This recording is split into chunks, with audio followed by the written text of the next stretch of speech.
Ooh, robot voice. Okay, everyone. I am going to let you guys file in. I can't see your faces, but I know your beautiful faces are filing into the room as if this were an in-person author event. But hey, for this one, you get to wear your sweats, which is even better. As you can see, we have Mason and Nita here. We are excited to start this conversation, and we will shortly. I just want to give everybody a little bit of time to get in. Oh, I see some familiar names, some other authors. I feel like it's a celebrity room. Oh, goodness. Okay, well, that being said, I will introduce myself and our respective authors. My name is Megan. For those of you who don't know me, I'm the events coordinator at Park Road Books. You've probably seen my face in a variety of Zoom windows throughout the last year. We are so excited to have Mason Deaver and Nita Tyndall here tonight to discuss the ghosts we keep, which I keep saying wrong. I keep being like the ghosts that stay, and I'm like, no. We're keeping them. We're holding them because we're grieving. And then I saw the book. Anyway, tonight we'll go like this. We will spend the first part of the night with the authors discussing and having conversation back and forth, and we will listen and we will watch and we will be enthralled. If you have questions and comments, which we highly encourage, you can put them in the chat or you can put them in the Q&A at the bottom of your screen. We'll spend the last 10 or so minutes of the event going through those questions and comments, and we should be able to get to them no problem. We would love to hear from you. I'm sure the authors would love to hear from you as well. A note on the books: you can buy signed copies from us at Park Road Books. I think we could even get some more personalizations in there if you would like them. I'm sure I could convince Mason. And we can ship them, we can do curbside pickup, we can get them to you a variety of ways. We've literally sent them everywhere and we will continue to do so. As far as this virtual event, I need to remind everyone, I'm sure that this will not be a problem, but Park Road Books has a zero tolerance policy when it comes to harassment of any form. So if you're harassing anyone or anything in this virtual event, you will be expelled from this and future events. That being said, we've never had a problem with it. I don't expect this event to be any different, and I hope it to be a lovely night. So I will go ahead and introduce our author and our host. So tonight, we are here to celebrate Mason Deaver. They were born and raised in a small town, North Carolina, and there's no name, but I'm sure it's very small. Mason is an award-winning, best-selling author and designer living in Charlotte, North Carolina. Their debut novel, I Wish You All the Best, was named a Junior Library Guild selection and an NPR concierge book. Besides writing, they're an active fan of horror movies and video games. Our host, Nita Tyndall, is a passionate queer advocate and literary translator who writes the kinds of books they needed in high school. Praise. Their translations from the German have appeared in world literature today, and they have previously written for outlets like Autostraddle and were part of the Lambda Literary Writers Retreat in 2017. They live in North Carolina with their partner and beautiful fluffy cat, who you can kind of see in the corner. Let's enjoy this conversation.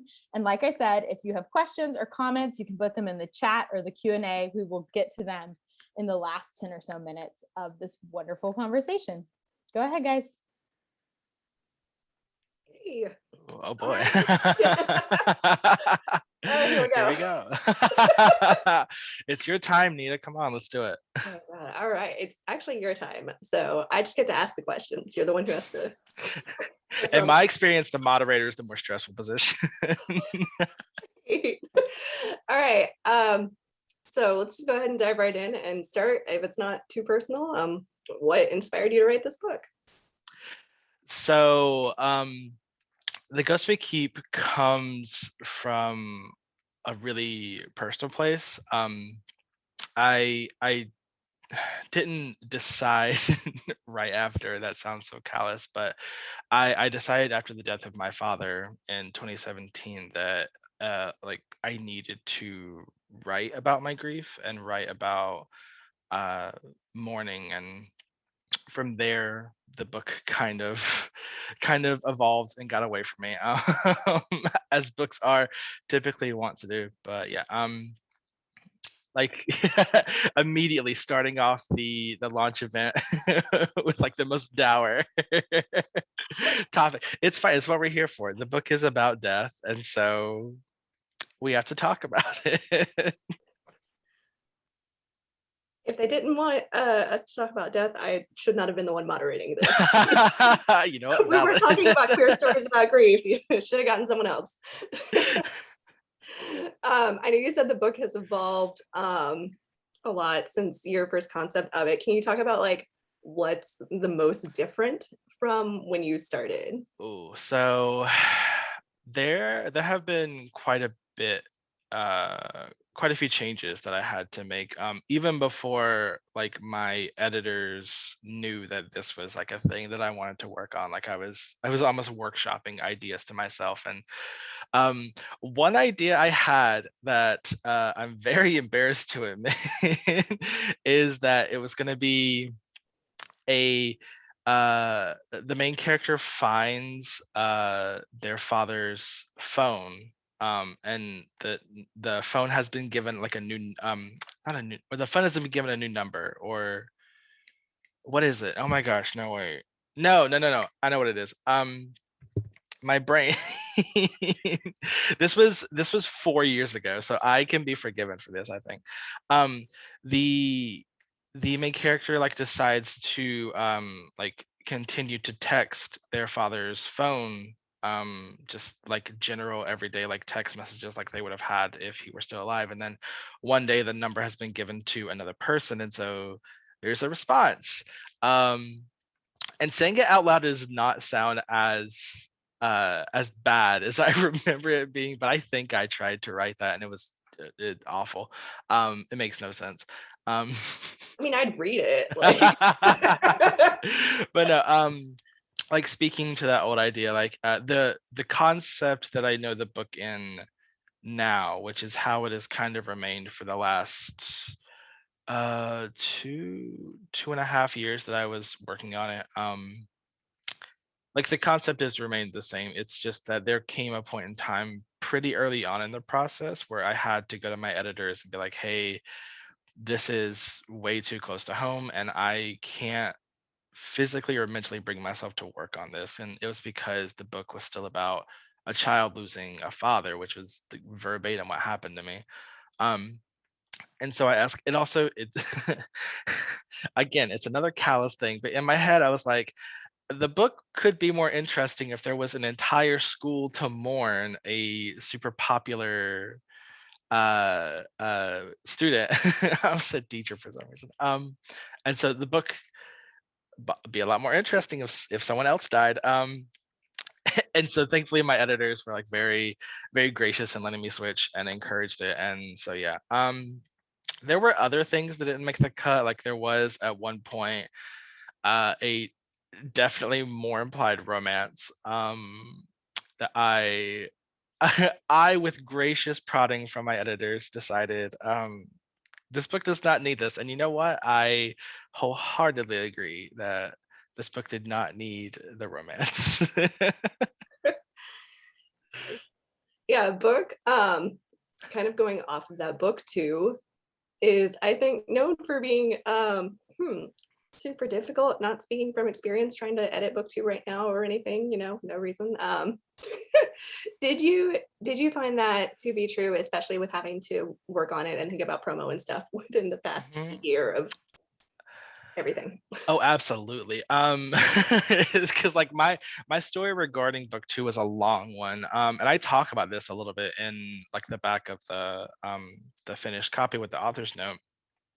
My original plan for book two was what became book three for me, and even then that was still like very much in the early stages of writing that, and so I was never the way that the current state of that book I was never 100% confident in until I worked on it more after finishing the Ghost We Keep. But I wrote that book.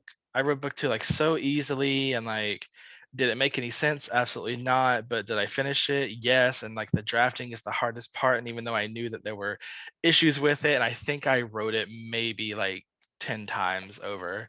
Um, I was so confident. And then as as the months crept on, I grew like less and less confident with it. And this was, I think I like finished this book while querying I Wish You All the Best, and also kind of in the middle of like editing it and promoting it. I worked through more of it.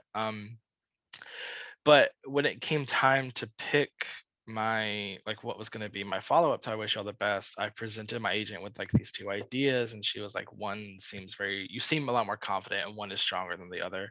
And that was the Ghost We Keep, which, like I said with the last question, went through a few um editorial changes, but I really thought I had gotten away with like writing my second book without much grief, because like I don't know what it is and how the idea has just been instilled. But like again, like I talk about it a little bit in my author's note, like, there's something to follow up. There's a shadow to me. And so I think that just kind of like adds extra stress. You are right now apparently in the middle of that. How is that going? My edits are due Monday for round one. We're not going to talk about it.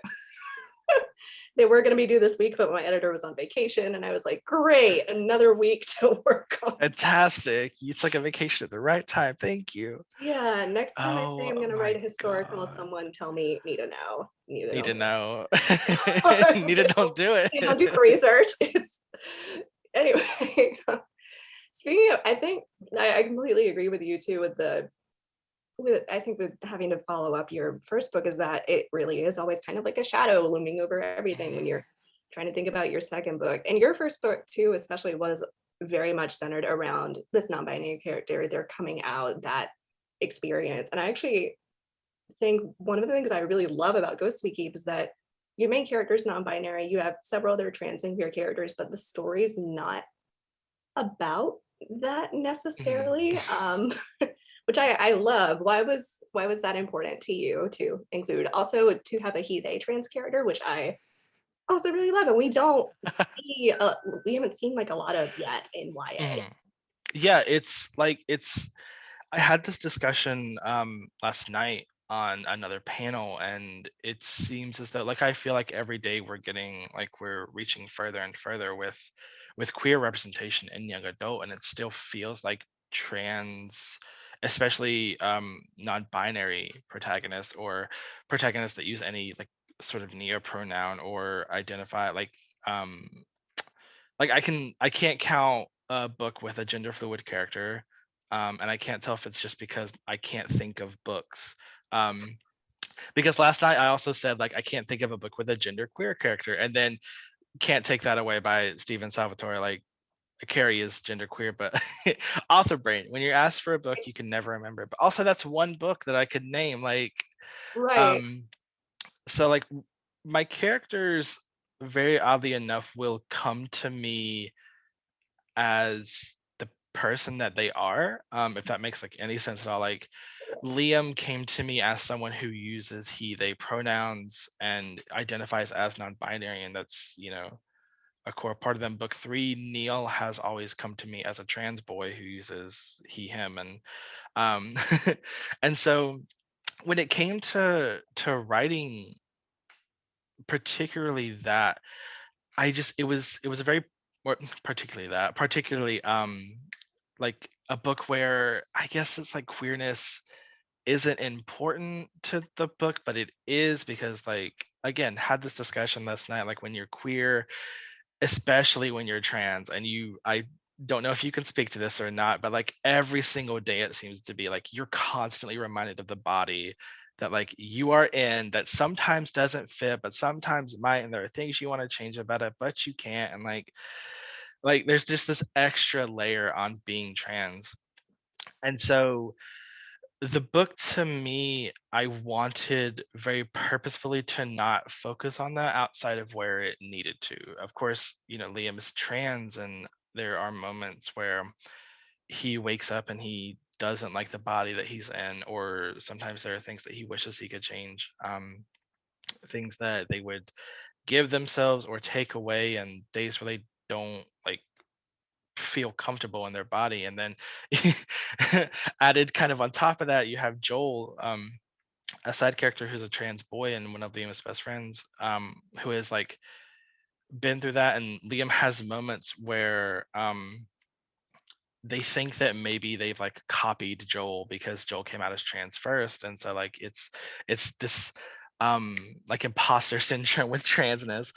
Um but it was very purposeful to me to want to keep the queerness, like, again, quote unquote, low key, because this book was never meant, from my perspective, to be about Liam dealing with gender and their sexuality and their attraction, like on top of all these other issues. Like I feel like that would make for a very long book. um it was a story about a teenager and a sibling going through the process of grief and a friend breakup, and finding out things about their brother that they never knew. And Liam just so happened to be trans. um and there was even a point, I always I always feel bad saying this, but and this is no shade to my copy editor, but there came a time during edits, I'll bring it up, I'll keep bringing it up. I think I've told you this story, I think. Yeah. um and again, I do not mean any ill intent towards this person, they were just doing their job. But they called out particularly that there didn't seem to be like enough quote unquote transness to the book and to Liam, and like they felt like he should undergo like more, not like in a bad way, but like they should undergo more exploration and explanation about this. And I responded very kindly. I did, I promise. I I know you again, know, I know you did. again, again. No, but I was just like, with all respect, like this is not what I want the book to be about at all. Like I just want it to be about a character going through all of this who happens to be trans, who happens to be queer. Like if a reader wants the coming out, here is what one version of being non-binary looks like they can go read my other book, or they can go read the other trans books out there that like, talk about coming out. But that's not what I want this to be. And it's not even that the book isn't queer enough. Like I think it's the perfect amount of queer. I don't think there's any good Amount to of like, queer. yeah, there's no good way to like, you shouldn't be policing like the amount of queerness in the book. But yeah, no, like it was very intentional. I wanted it specifically to be that way. And so I'm glad that people seem to be responding to that. In some reviews I've seen, people are like, this isn't a book where like it's not because of the queerness, it just happens to be queer. And I'm like, cool, that's what I was trying to pull off. Thank you. Nice. Yeah, reading a good review. Wild. Wild. Like never would have thought. Oh my God. Oh, man.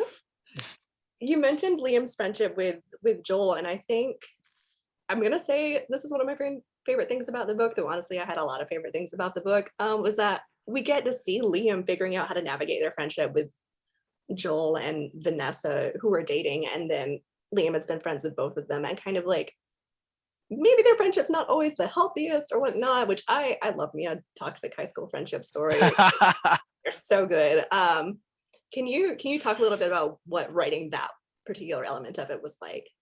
it was it it was very tricky because, and I think that this is one place that I may have failed as a writer, but I think that I did it fine.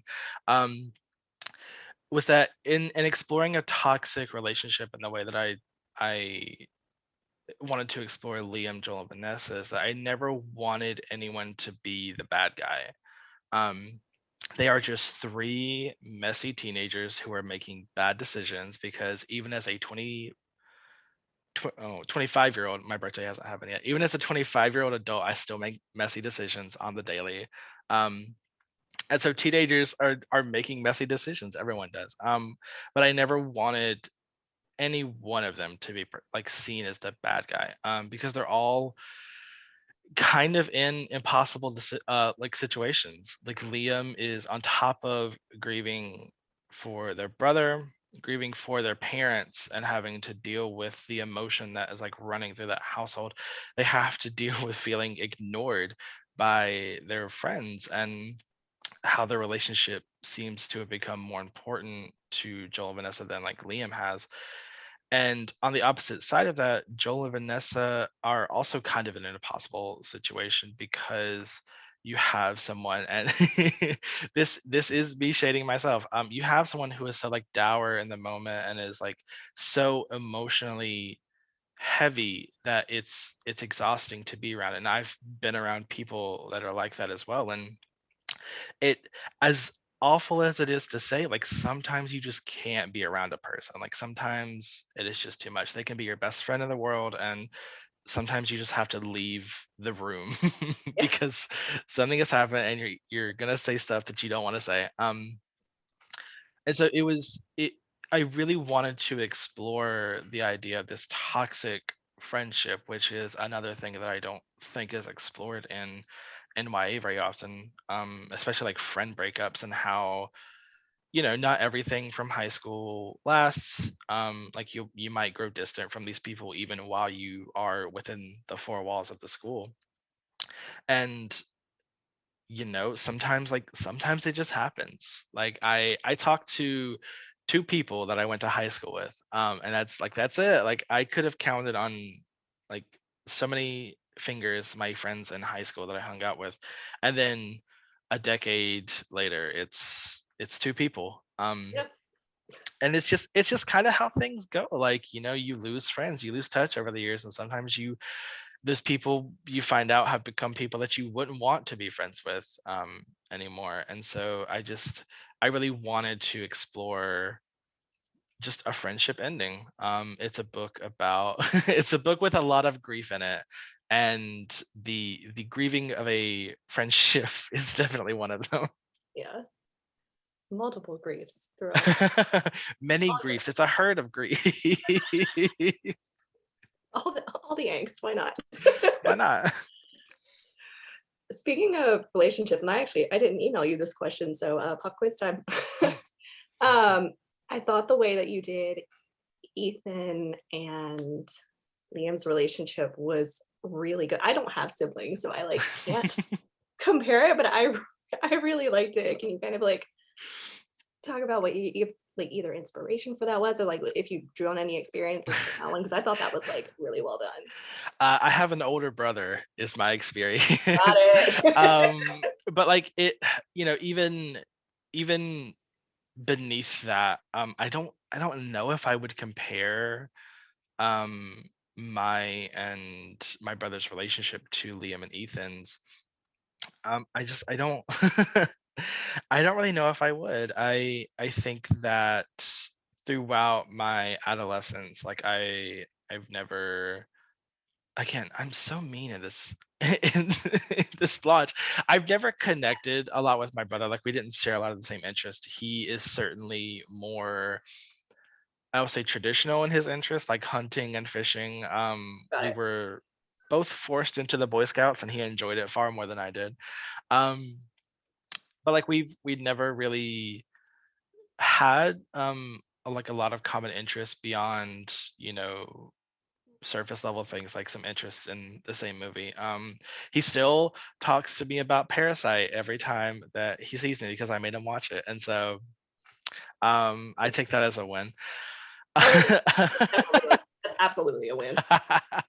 But like when it came to writing Liam and Ethan, I wanted it to be, again, sort of like Joel and Vanessa. Like I never wanted it to be seen as like a good or a bad thing necessarily, because I feel like a relationship, especially with a sibling, it is so up and down. Like one day you will be the best friends, and the next day you will be so angry at each other and like trying to fight, or like yelling things that you wish you could take back. No, but like it I just I just wanted it to make it as like realistic as possible. And I think one thing that kind of helped me is that I I tried to think of this as like a half and half kind of story. Like it's half of Liam's story, but it's also half of Ethan's Mhm. story. Because I had to show the reader who he was, and this person Liam is mourning, and even as even as Liam is discovering things about their brother that they never knew like could even be possible, the reader is kind of finding it out along with them. And Mhm. so I really just wanted to keep it to what I knew a sibling relationship was, I guess. Yeah. Which I get, ups and downs, a lot of ups and a lot of downs. Yeah. I think one of the things that works with that, with the like going on the journey with Liam through that too, is I'm a sucker for a nonlinear timeline. No surprise there.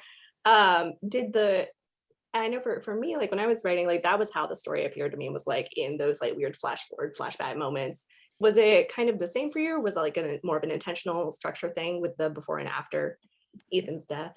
I It was never actually something that I considered to begin with. It was only after talking with my editor David that we both sort of explored the idea of a before and after, because like I mentioned in my last answer, like it's a book that's half Ethan's and half Liam's. Like we need to know more about each of them, uh, like because I'm asking the reader to relate to Liam, who is grieving for Ethan. So sort of by sort of by that transitive property, the reader needs to understand who Ethan was.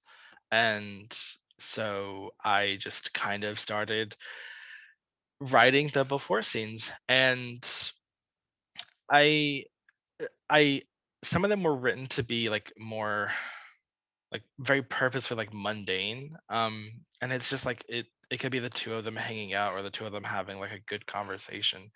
And that's kind of the exact purpose they were they were meant to serve. Like I've heard from a lot of people, like, tagging me on Instagram or whatever, like it feels like a very introspective book, which is definitely what I intended it to be.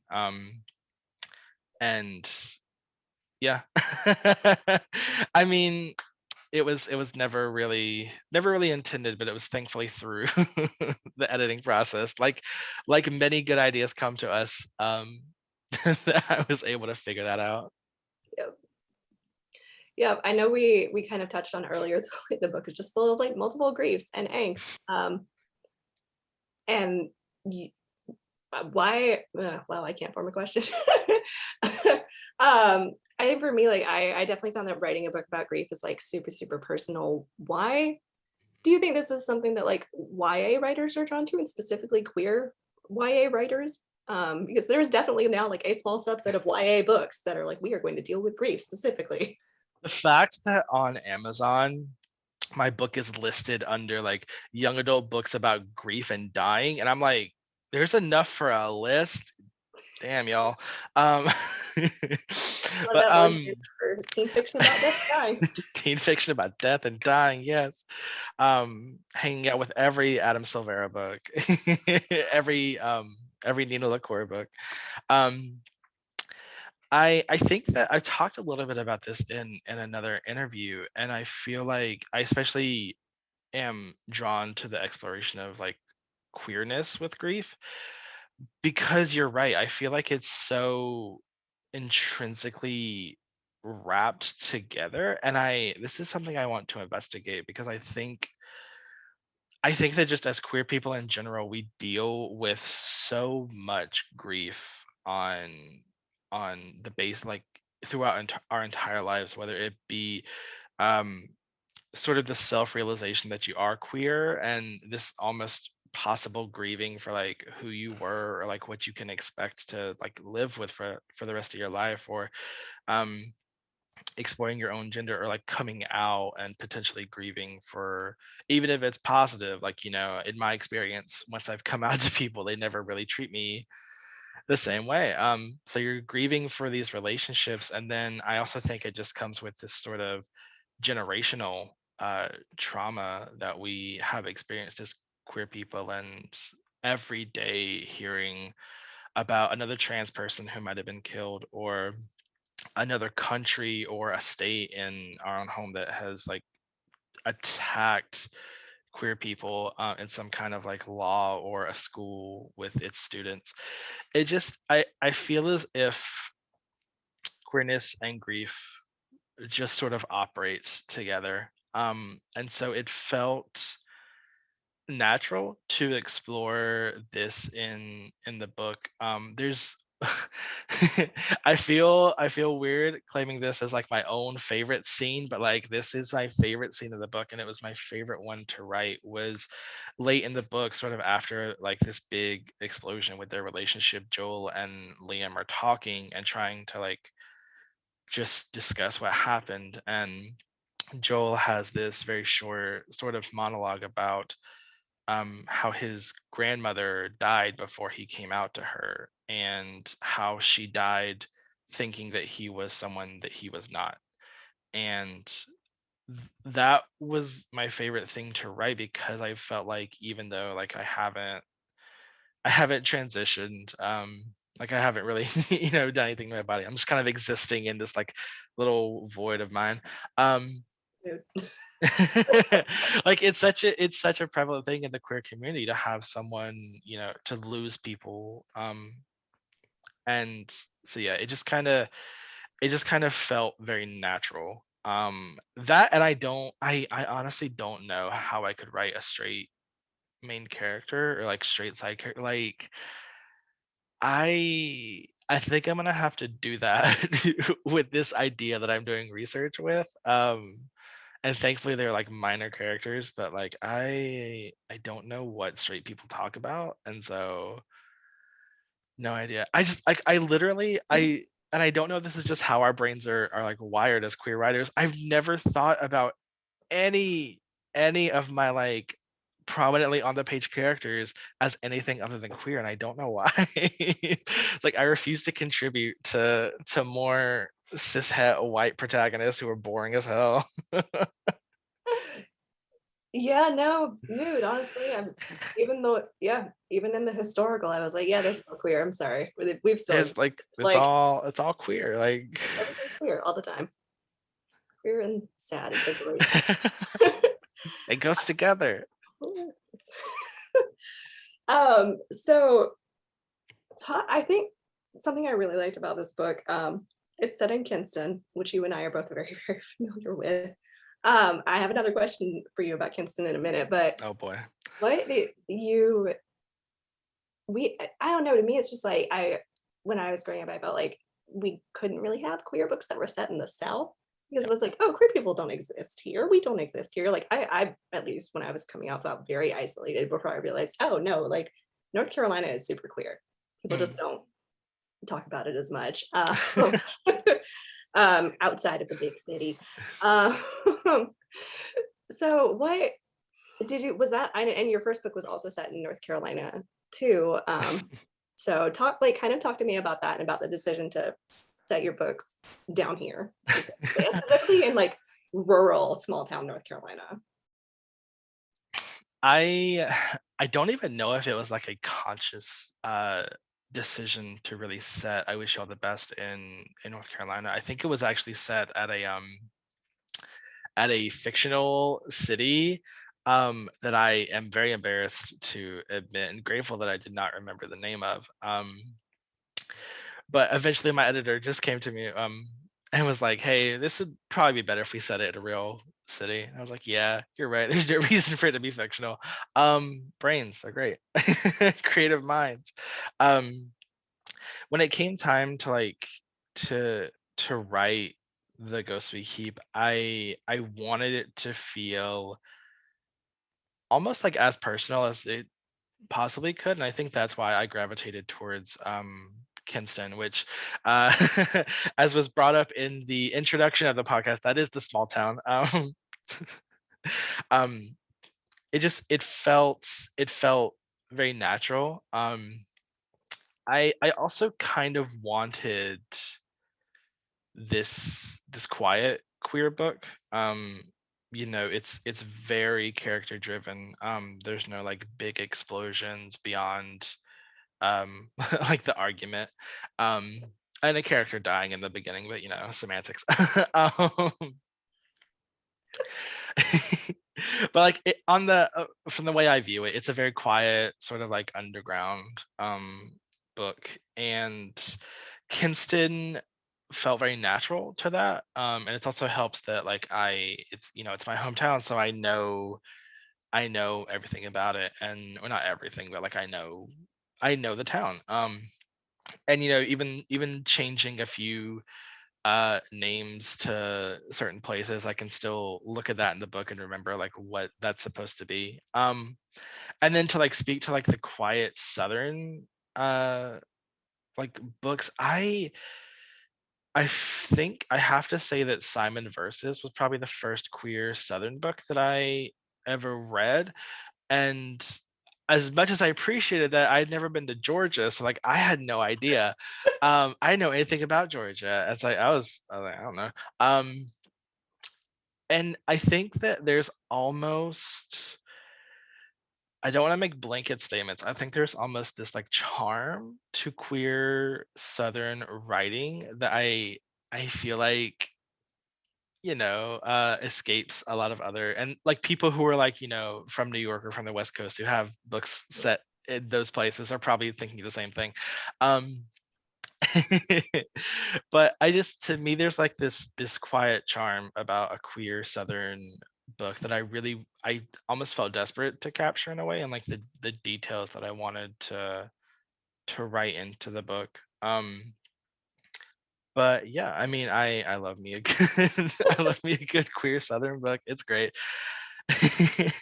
You definitely captured it. There's a part in the book where Liam and Marcus, I wanted to make sure I got the name right. I was like, Marcus, I'm like, I don't want to mess this up.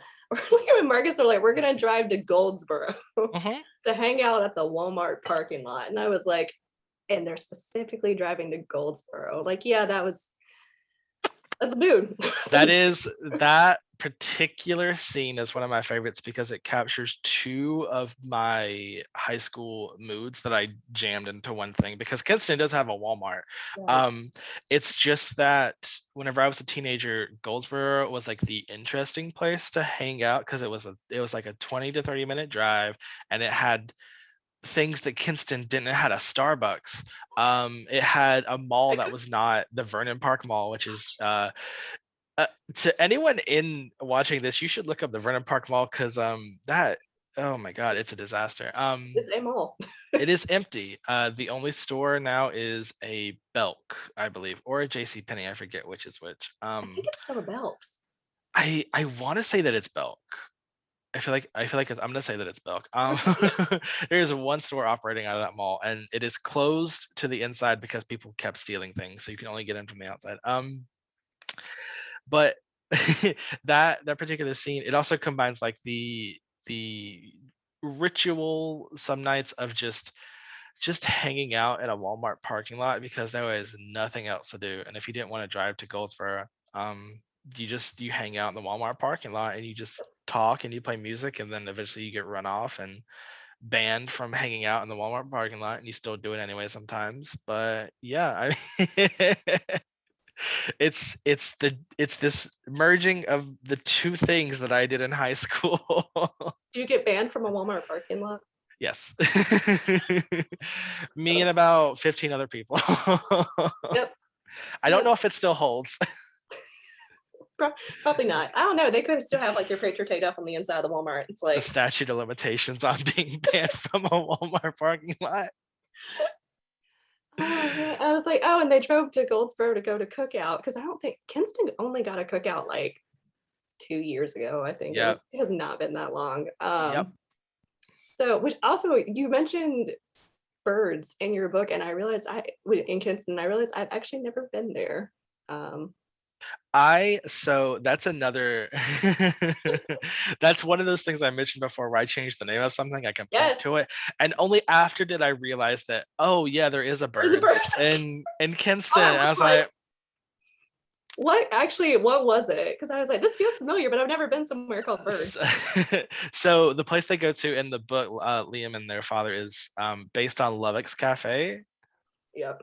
Still have not been there, surprisingly. In downtown, the home fries are great. Oh, Nita, I you love a gotta get home the home fry. fries. They're crispy. But no, like that was another thing pulled right out of my life where it was like some mornings, it wasn't we never stopped at Lovex, but because that was like not on my way to school at all.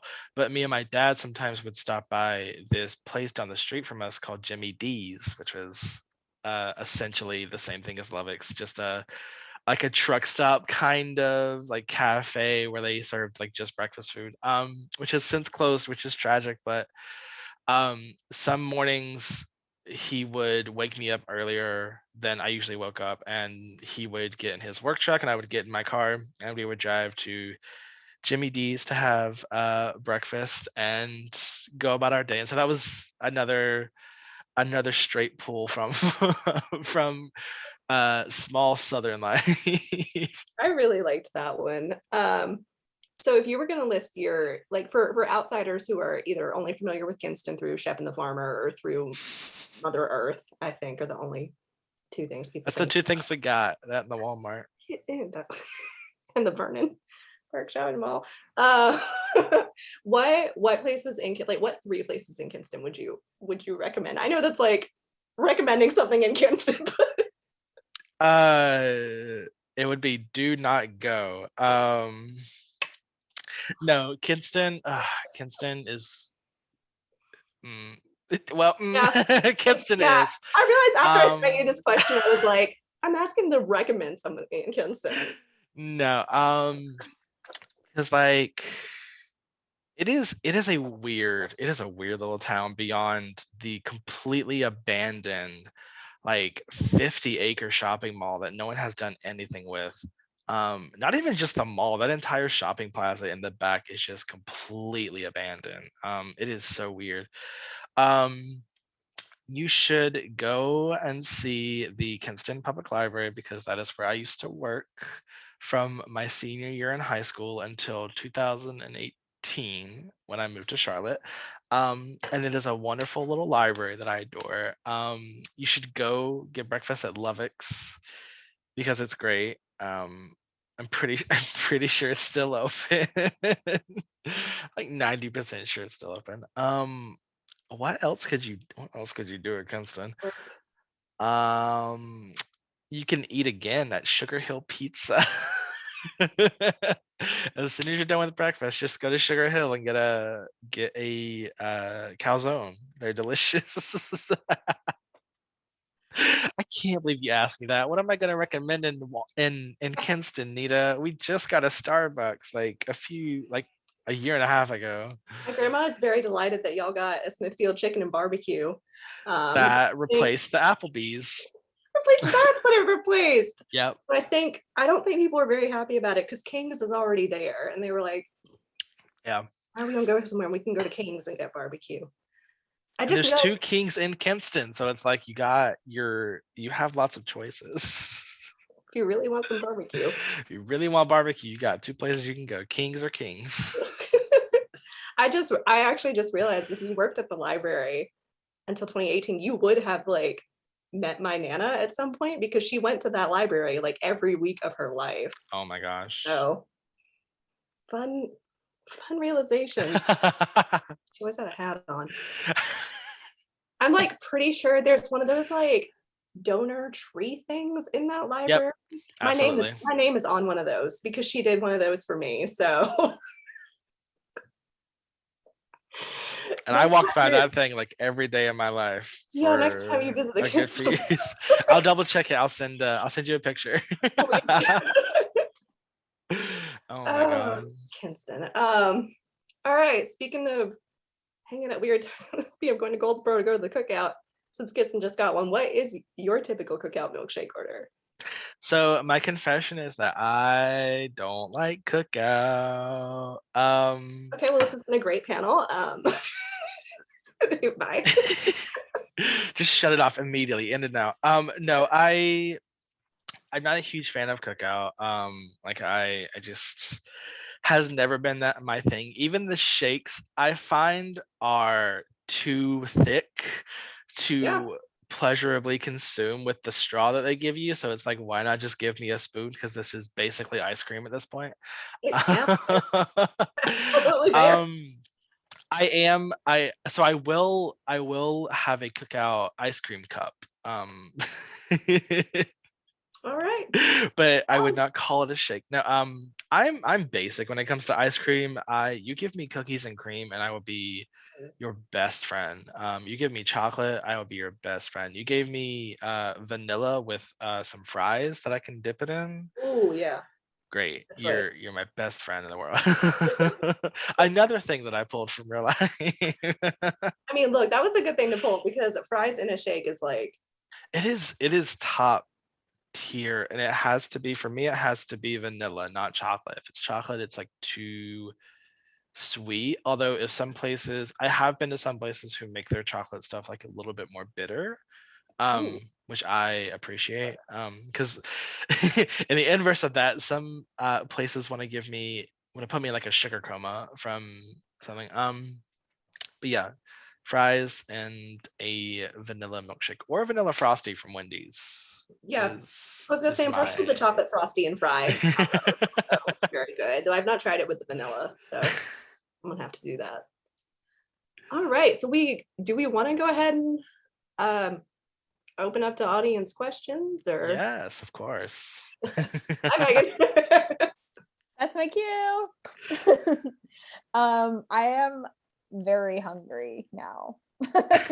There was so much shocking. I'm having Thai food with my friends as soon as this is done, and I'm waiting. Oh, I'm waiting for Well, we should just end it. We don't need that. No, to. I love Q&As. Okay, so we have some questions. And Amber Smith just commented, yum. So Yeah. she also is probably very hungry. Go eat, Amber. Yeah, look what you've done. Look what you Please. guys have done to us. Talk of fries and milkshakes. Um, okay, so Mandy says this feels like a very character-driven book. And to be fair, she said that before you said it was all about characters. Valid. Did you have a favorite character to write? Which was the hardest to write? Which was the easiest? So, like, I guess, sort of walk us through your pick. Ooh, I can't say that it was Liam, because damn if that kid does not make the worst decisions sometimes. But I always say no one ever wants to read a book about a character who makes all the smart decisions. Like, you want to read about a fuck up, or else it's boring. I think my favorite character was Marcus. I think Marcus, even a year away from finishing that book, Marcus has remained a favorite of mine. I liked writing his scenes together with Liam. I love writing his, like, that dynamic. It was just a lot of fun, and then exploring his emotional journey through the course of the book, because his story is tied so closely to Ethan's, obviously, and then of course, by that, sort of logic, it's tied to Liam's as well in ways that I don't think either of them expect. And so yeah, I really like exploring that relationship of your brother's older friend who you feel like is like just the coolest person in the world, even though they're like in reality probably a huge dork, especially at that age, or like even younger. It's just, there's like a best friend's, or a brother's, I was gonna say a best friend's older brother, an older brother's best friend. It's just like, it's, as a kid I remember just like, wow, you're so cool. Mhm. um and so it just kind of felt natural that way, and it was very fun to explore Marcus in that way. I think a lot of people will relate to that sentiment where it's like you didn't idolize your siblings, but you were like Yeah. everybody they're with though. Now those So much cooler, people. because Yeah. you know how dorky your sibling is, Oh but you don't yeah. know how dorky those people are at home. Yeah. Insides. Great. I think that was a great answer. Okay, so another person, Hallie, writes, you mentioned having difficulty thinking about writing a non-queer character. As a neurodivergent author, writing another point of view comes up a lot. What are your feelings about a non-queer author writing a queer secondary character? This is a very writerly question, but I like it. I love writerly questions. I think that I think it's natural. I saw, I forget, I think it was like a tweet that had been like cross posted to Instagram or something. But it was someone saying it's like at this point, if you as a straight writer aren't even bothering to write queer side characters, then it's like it feels like you aren't even trying at this point. Like you're like that feels purposeful. Mm, I think the same can be said for like writing BIPOC characters as well. And I think it's important to do that because it is how the world naturally is. Like the belief that someone's friend group is going to be completely straight and white and able-bodied and um not a mental illness between them or a disability. um I think it's just not realistic at this point because especially writing for teenagers, Gen Z is like like some of the queerest kids that I've ever like been exposed to. And um this came up last night again. It just like kids today, it feels like there's fewer boundaries between them too when it comes to sexuality and gender and exploring these aspects of themselves. um Even if it's not at home, it's very much like stronger online for them. So I feel like a straight author writing queer side characters or anything like that, like I think it should be expected. And not to tell you like every character you have to write has to be queer and trans and fly a pride flag, but like the thing there is that queer people are just people. And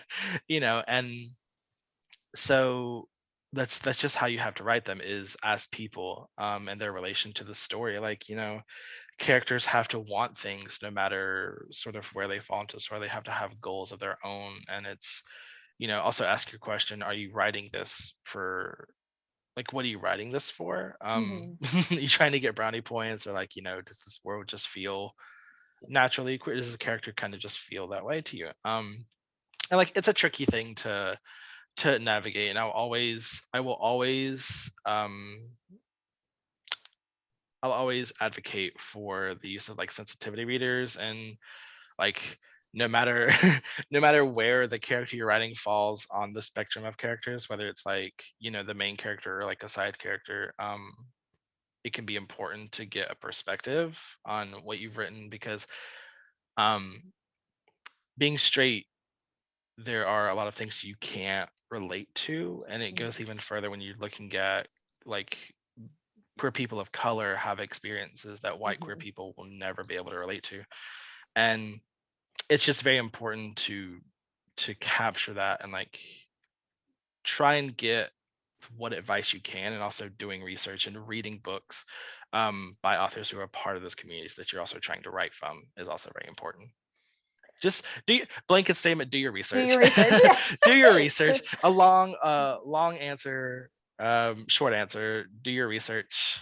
No, And but it it was just like a much more nuanced, in-depth answer. Like I liked it better than no, I think it was thank you. very It's good. like it's one of those things where like the answer is like it is simple, but it's not, but it is. It's like Hmm. just try and do your research and just put forth the effort. Yes. I think the put forth the other pieces, it makes it sound simple, but Yeah, it's not. like But yes. it's kind of undeniable. Like as people, we're going to fuck up, and then as people who are creators, Mm, we're gonna fuck up. And it's just as like just try, and if you mess up, own up to it. Like mhm. that's all that you can really do. Yeah.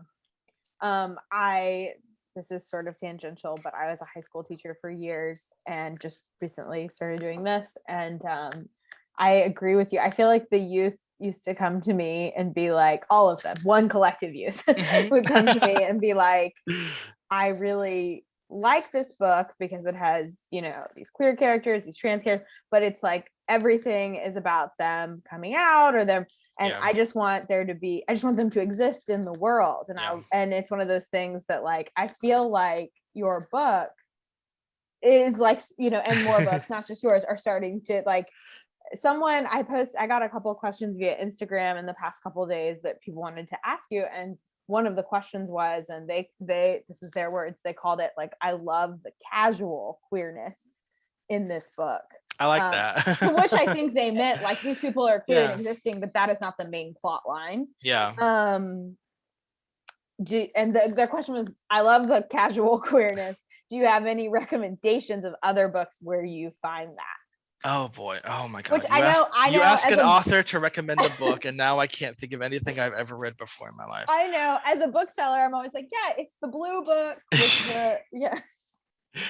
Oh my gosh. I'm trying to look too to see if there's anything like. Everybody look around their rooms. I'm looking. Okay, I think so. Like, I can't. There is one character where the queerness is kind of like not like important to the story, but like it's like like a feature of the story. Like it's something that the characters focus on. But um, I, from my perspective, found that "Late to the Party" by Kelly Quinlan like felt very casual queer. Um, it just the way that Kelly captured the characters, it I don't know, something about it just felt like it was just this wasn't a book exactly about coming out.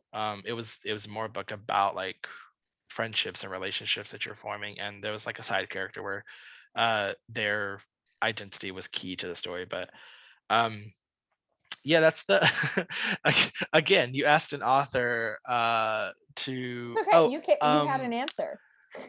Radio Silence as well by Alice Oseman feels like a very casual queer book to me.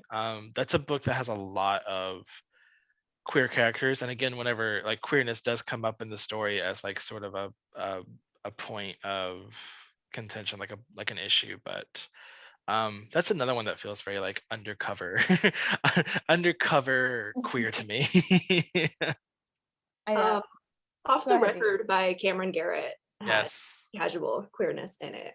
Both the main character and the love interest are bi, but that was not the plot of the story at all.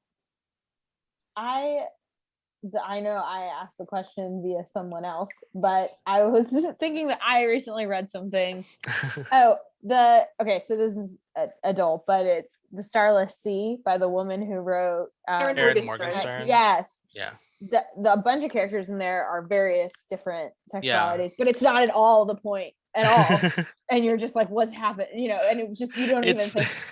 It's not the point of the book, to the point that I didn't even know that there were queer Right, characters it's so in it until someone it's such a told me about it, and I was like, oh, let me read this then. It's not about heteros. Right. I was like, oh yeah, this is their part, but anyway, but that book has a lot of things going on, so that might not have been the best example.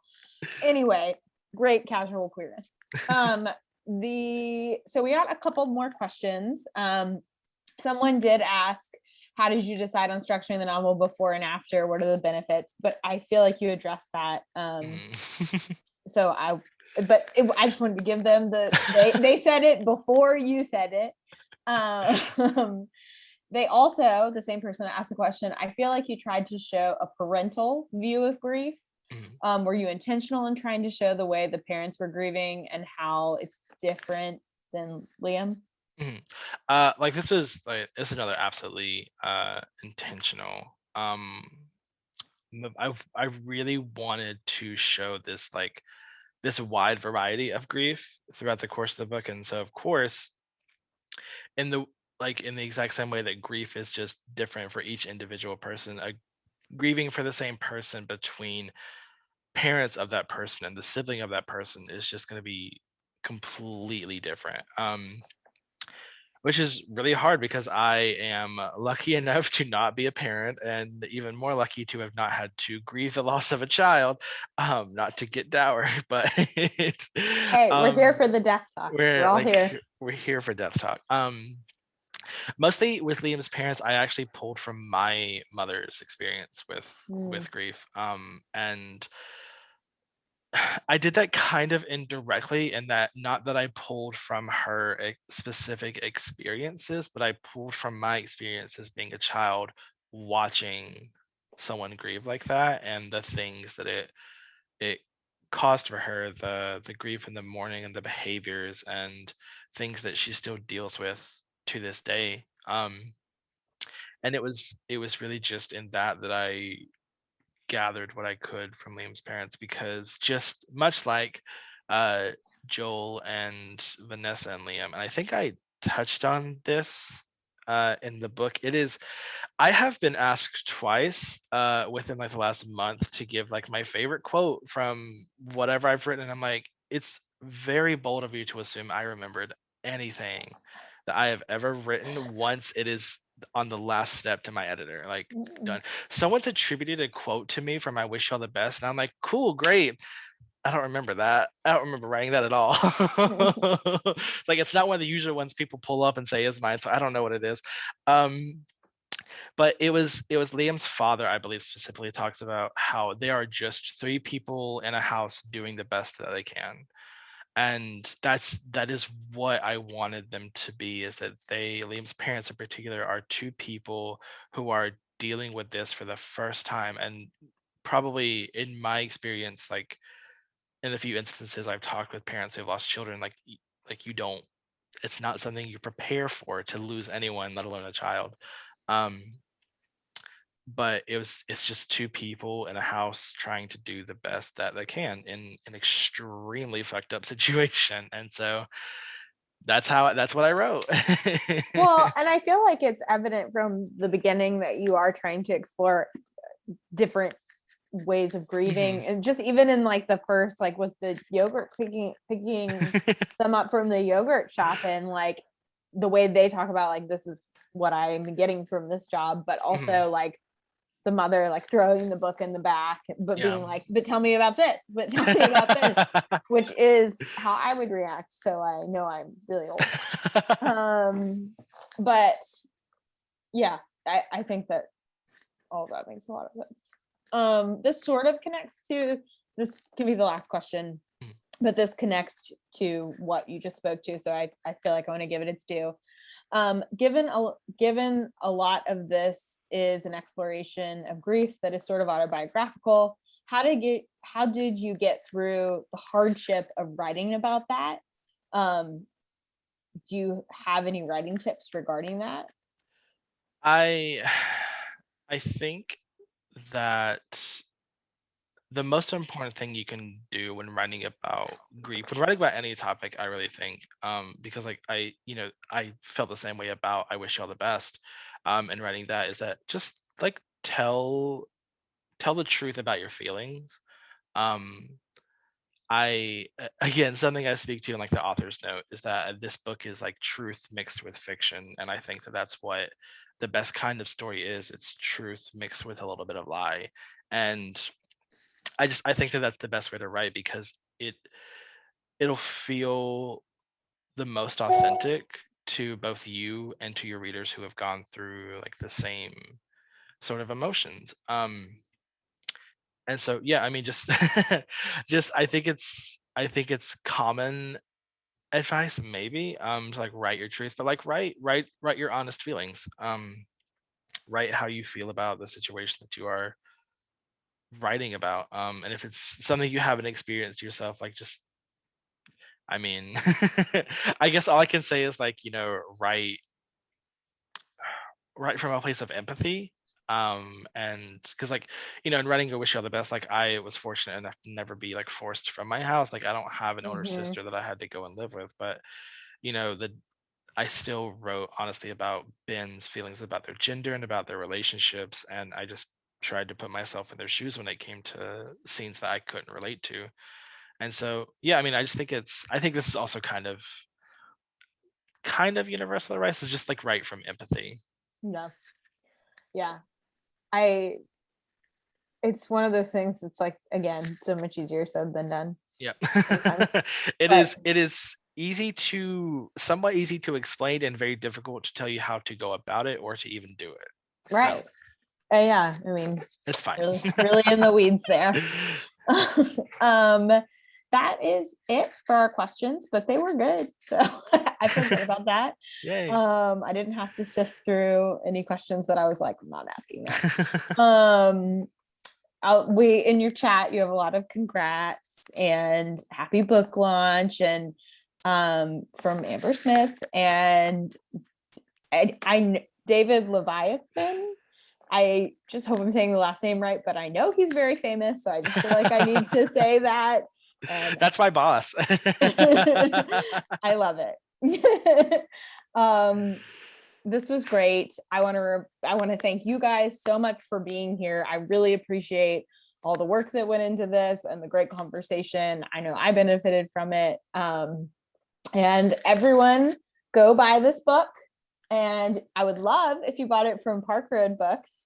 But if you buy it from another place, just let it not be Amazon. Absolutely. We have signed copies and we could get personalizations and I will personally deliver it. You can come to the store. We will ship it. We will make it happen. Thank you, Mason, and thank you, Nita, and thank you everyone for coming. This was a great event. Thank you for hosting, and thank you, Nita, so much. You're welcome. Yeah, It was so thank you much for a fun. great conversation. Have a good night. Go eat some Thai food and everybody think about grief. Okay, that's it. That's all I have. Bye. Bye, everyone. Thank you. Thank you.